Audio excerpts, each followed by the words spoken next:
Hi everyone, thanks for joining me for the new moon eclipse chart chat maybe. Gonna chat with the guides and see what's up. This is the new moon eclipse happening on June 10th, 2021, 6:53 a.m. Eastern, but times will vary.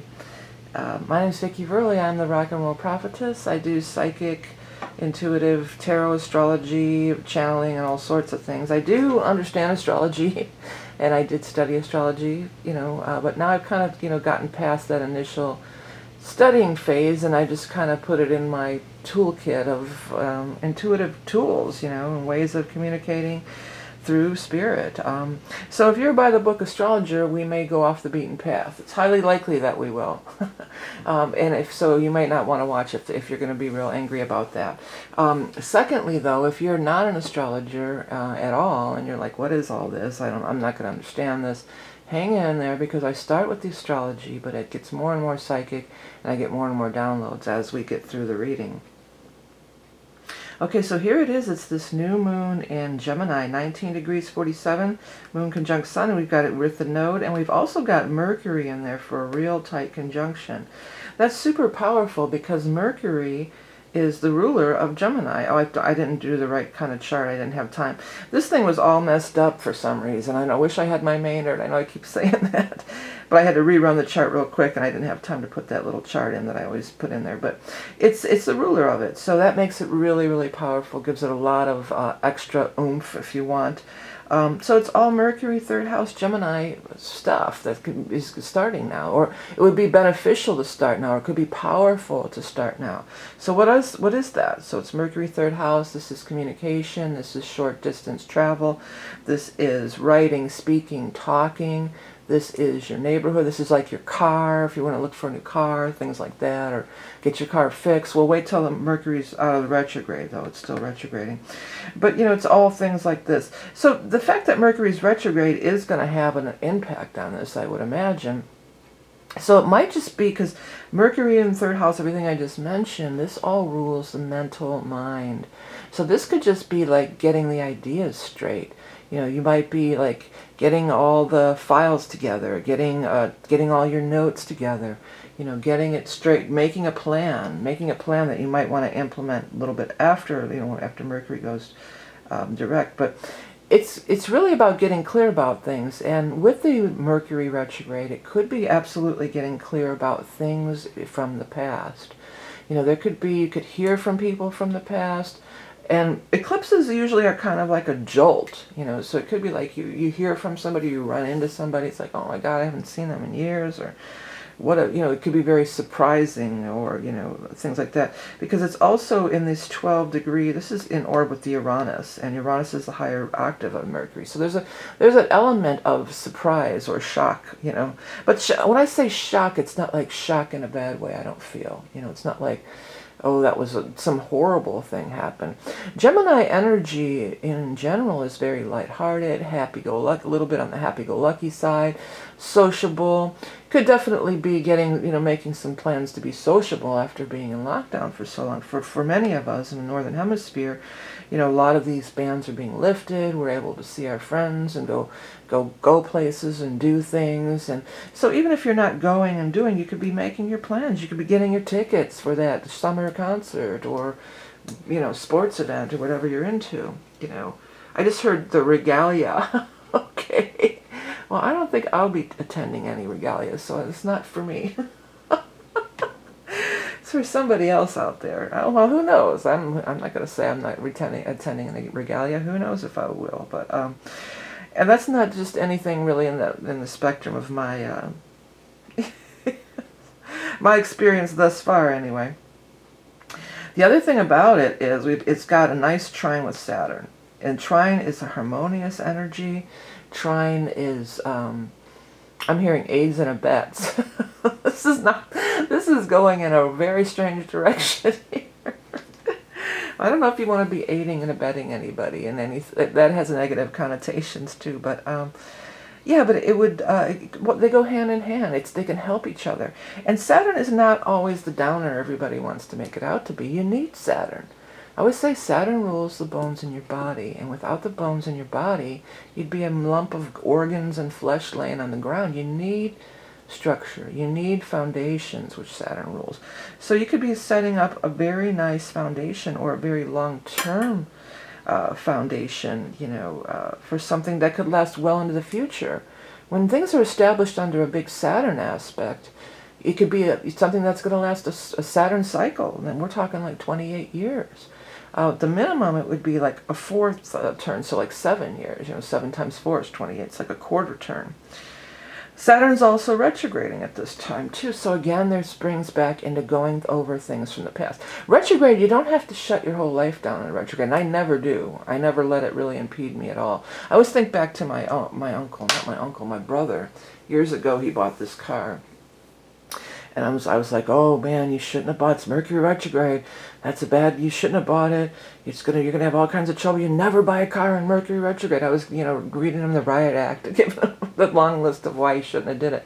I'll tell you what, that car was the best car ever. It even outlived him. I mean, that car lasted forever. It never had any major problems. It went up to a couple 100,000 miles. I mean, I couldn't get rid of it because it was his car after he passed, so I had it I didn't even drive it half the time, but I just had it.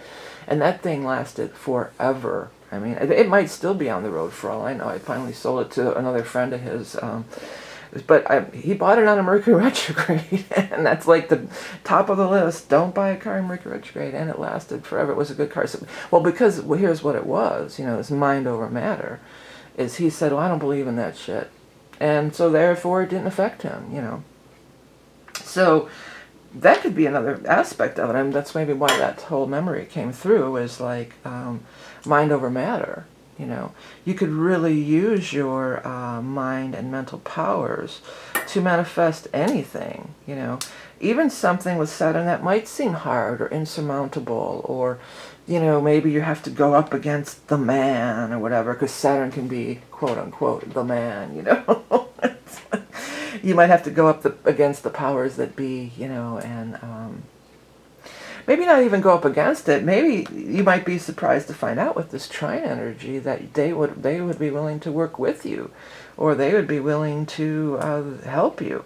Maybe something you thought was an obstacle, or something that was oppressive, or an obstacle in your path, may turn out to be a help, may turn out to be a blessing or a help to you. It could be like that. Yeah. So we also got a big sextile going on here with the Chiron energy, and Chiron is sextiling Saturn exactly. So this is always, Saturn, when I do those soul readings, when I look at your chart for the soul readings, I look at the nodes, but I look at Chiron and Saturn are two of the big placements I look at in your chart to look at the karma that you're dealing with. So Chiron and Saturn are very much karmic placements and planets, or I'm not sure if Chiron, so I think it's an asteroid, I don't know. But whatever, it's karmic placements, and so these kind of things could be coming up. But I feel like there could be some kind of a new understanding. It doesn't have to be, oh, here we go again with this stuff again. It doesn't have to be. It could be something that's been like that thus far, or up till now. Something that's like, oh, here we go again. We're going to go down this road again, And then it could be, but it might be like, well, we're going to go down this road one final time. With Saturn, it could be, look, we're going to settle this right now. Saturn can be the parent, like, okay, you two, hug it out. We're going to talk. This is your like when kids are fighting, parents come in and say, okay, enough of that. Enough of that. Here's what, we're going to lay down the law. We're going to make the decision. We're going to, Saturn is also the elder. It's the wise elder. It's not always the bad guy, the authoritarian in a bad way. Oops, there went my screen. There we go. Saturn is also, the elder, the wise elder. So this could be like, okay, we're not... Because sometimes these old things, too, depending on how far you go back with it, it could be very childish. That's the downside. There's a positive and negative to every sign and planet and everything. And it can be the downside of the Gemini. It can be very much childish. Na, na, na, na, na. It bounces off me and sticks to you. I'm glue, and it bounces out. Those kind of things. I can't even get it right. I don't even remember, but those kind of things.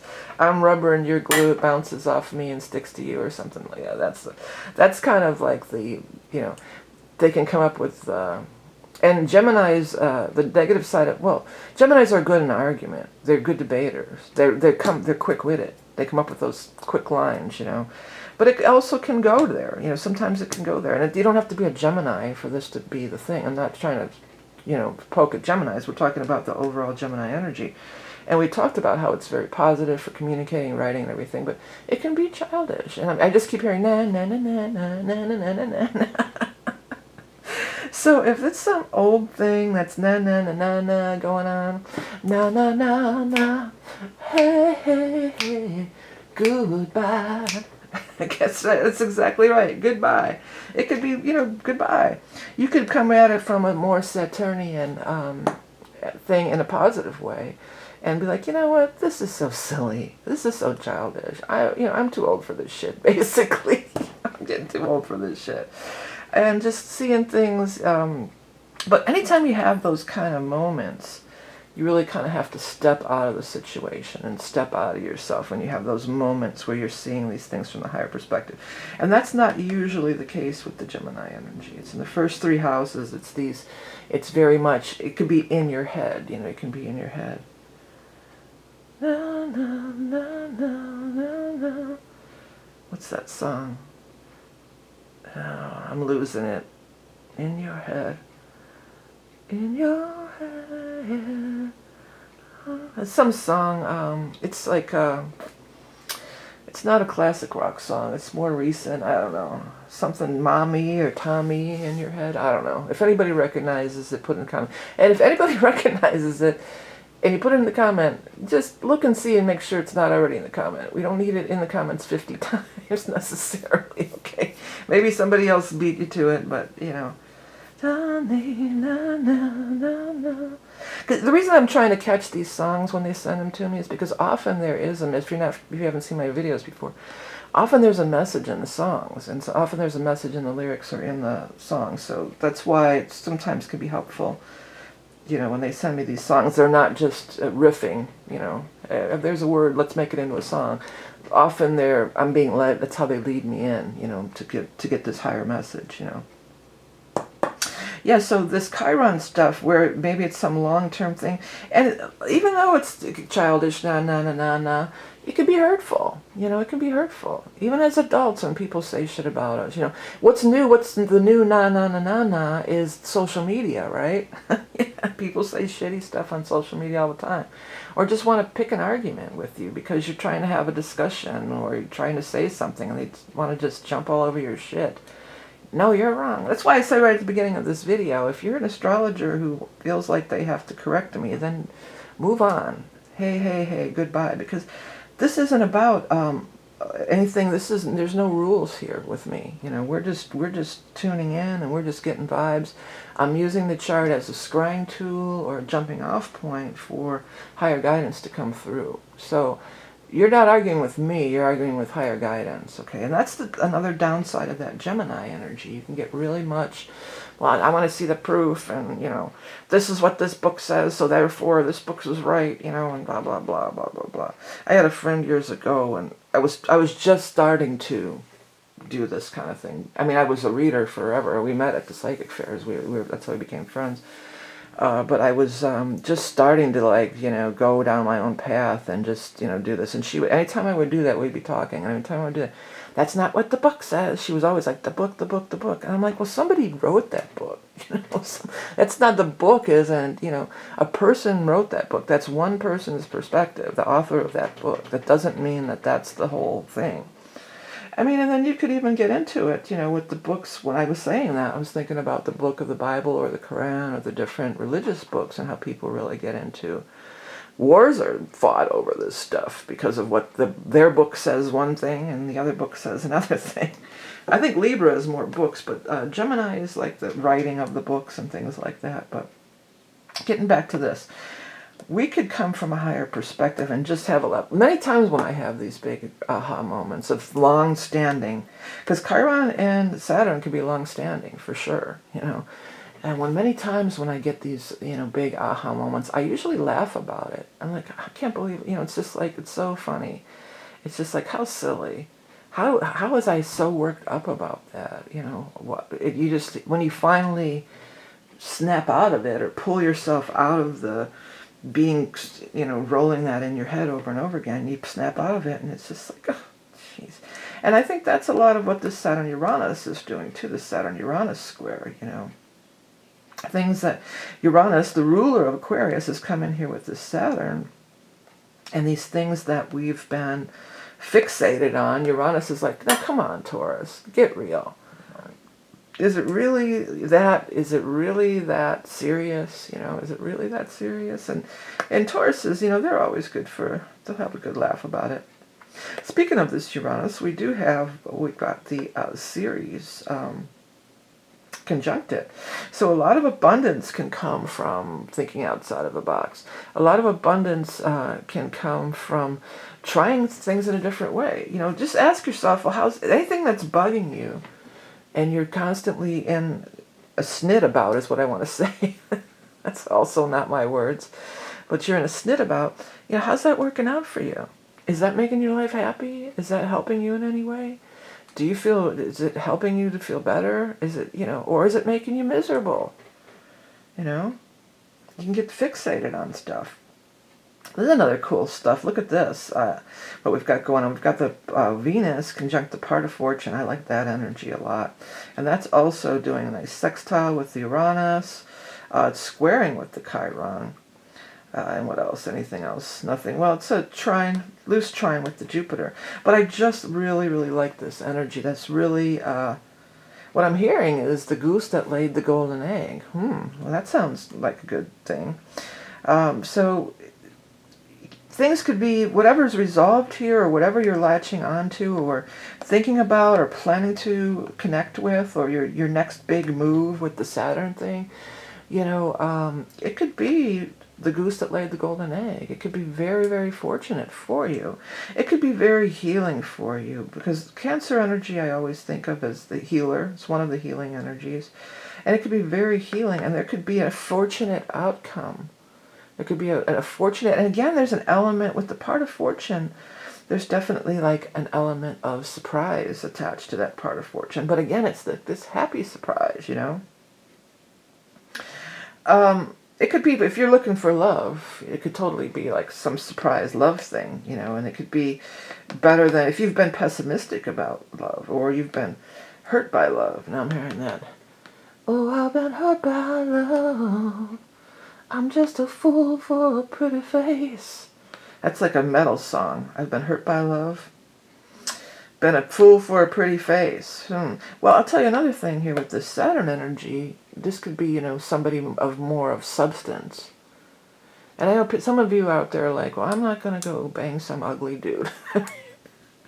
I've had people say that to me when I've tried to go down this road. Well, it doesn't mean that they're ugly, I'm not saying that they're ugly, or to have somebody of substance, you have to bang some ugly dude. I'm not saying that. I'm just saying, there's more than, it's getting away from superficiality, And now I'm hearing supercalifragilisticexpialidocious. So I don't know if you want to get into that one. They're just going on and on with that one. They're not stopping. Okay. Supercalifragilisticexpialidocious. I think that's a magic word, though, isn't it? Isn't that a magic word in the Mary Poppins? I was going to say saga. We're going all over the place today, but I think it's a magic word. Well, with the Gemini energy, magic words are definitely a thing. Definitely a thing. It's a good time to write out your affirmations. It's a good time to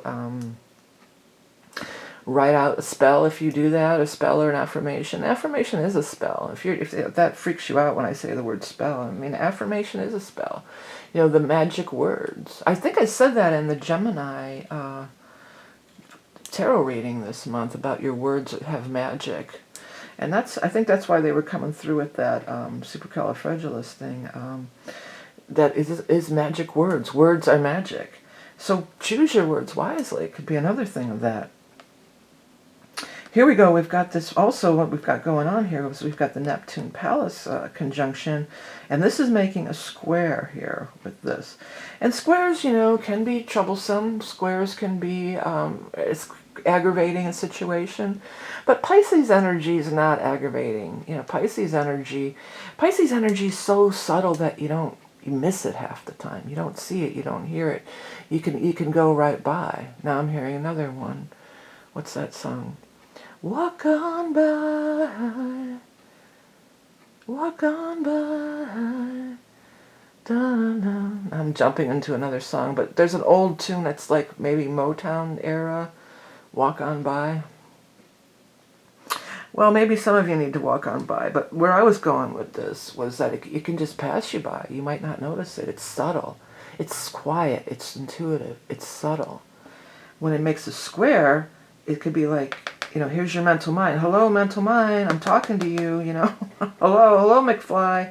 It could make you take notice. It could make you hear, see, feel things. And with the Neptune, because it's such a big planet and it's so slow moving and it's so, I can't even get the right word. It's so expansive that it could be something that's been there a long time or been there all along and that you just haven't thought about or noticed. And it goes back to that same thing with the na. You know, it could be something that you just never entered your mind, you know. Because now I'm hearing a mind like a steel trap. Yeah, that's supposed to be a good thing. It's got a mind like a steel trap. But a mind like a steel trap doesn't allow higher guidance to come in, doesn't allow fluid, intuitive messages and downloads to come in. Well, maybe it doesn't allow it, but it makes it more difficult for the Neptunian and this kind of energy to come through and with your mind's like a steel trap.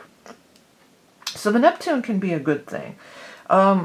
It could be, you know, the downside of Neptune is that it's illusions and delusions. So it could be that you know, in a negative thing, your mind could be going so, you know, coming up with crazy scenarios, you know, going off the deep end a little bit there. That could be the negative side. But I'm just not feeling that strong at all. I'm feeling a real gentle, especially with the Pallas there. Because Pallas is very much in the mental mind. Pallas Athena, she was a warrior, but she also was the MacGyver of the, you know, the mythology, you know, or gods and goddesses or whatever. You know, she came up with these clever ideas and made tools out of things and stuff like that. So that is elevating it anyway. There's a connection there. That's already, it's almost like, it's like they're showing me like it's a code. You know, it comes down in like fluid water, and then they're showing me all kinds of diamonds and stuff. And then, as it comes into the 3D reality, I might have to do an art piece like that. What they're showing me is actually really cool. Let me see if I can find real quick a scratch piece of paper and draw it out. I might as well just draw it out for you too. Here's some notebook paper, doesn't matter. Well, this isn't a real pen, it's a cursor thing. So this is what I'm seeing. It's coming down like this. Like these are the waves of the Neptune energy.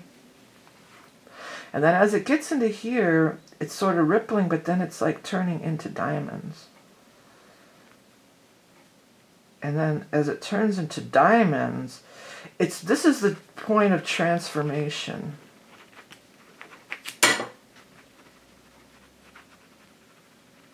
This is the point of transformation. And it would be much more subtle. It would be like maybe ripple waves, and then they start getting pointy, and then they start turning into diamonds. And then it comes in, and I feel like this is like, or this is the earth, but this could also be like, you know, our happy little brain in there, you know. And then it's like, it's just in the ethers here, you know, and then it's turning into these diamonds or crystals as it solidifies, and almost like, and then I don't have space, but then when it's turning into, it's reminding me of almost like the Matrix thing with the code, but also it's reminding me of, it's turning into little squares. It's from diamonds to squares. It's reminding me of those like punch cards, you know, like maybe you would take tests with, or how you used to vote, you know. But I think these were actually how you used to program computers. Isn't that, somebody knows that, isn't that back in the day, didn't they put like cards with all kinds of little, you know, isn't that, and then you would feed them, isn't that how you would program computers or something? I don't know. So that's what they're showing me. But that's what they're showing me as regarding the Neptune square to the Gemini energy, the Pisces to the Gemini energy. Oops, that it could, there goes all my sludge just got dumped on the table. Okay, but that's all right. You know, it could be like this.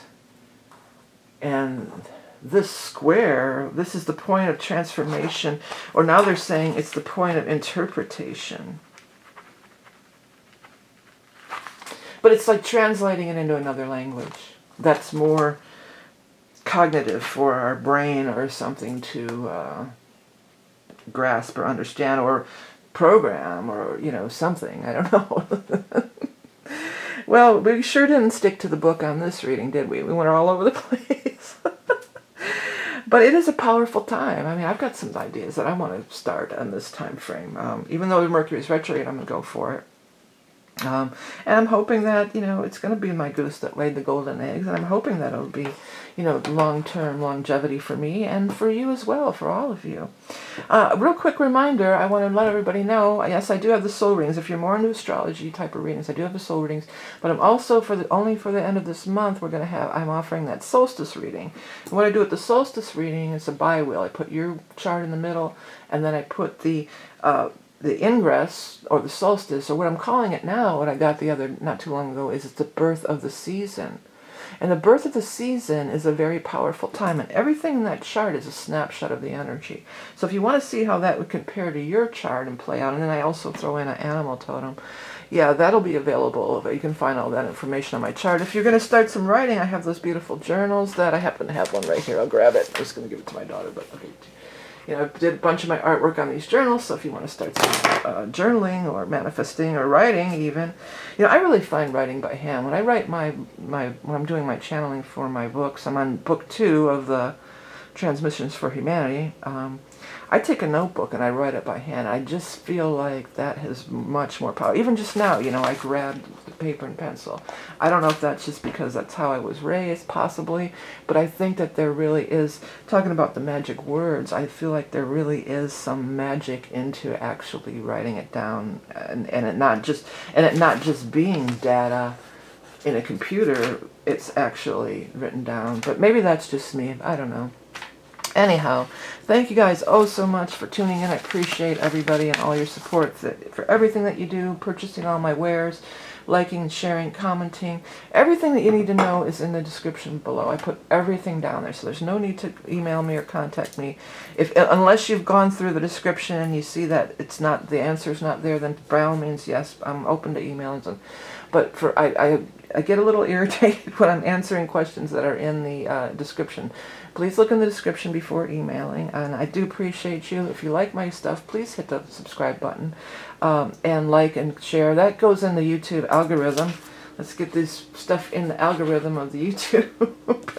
So, you know, I was definitely the original tarot reader on YouTube, and one of a handful of astrologers. There was maybe, you know, there's several that were before me, but, you know, I was one of the original. I'm the OG, one of the OG YouTube readers, and lately I've just been getting lost in the shuffle, so I do appreciate your support. It doesn't cost anything to hit the like button or one of those, you know, subscribe button and stuff like that. So if you take a second to do that, it's highly, highly appreciated. Remember that you are love and beauty incarnate.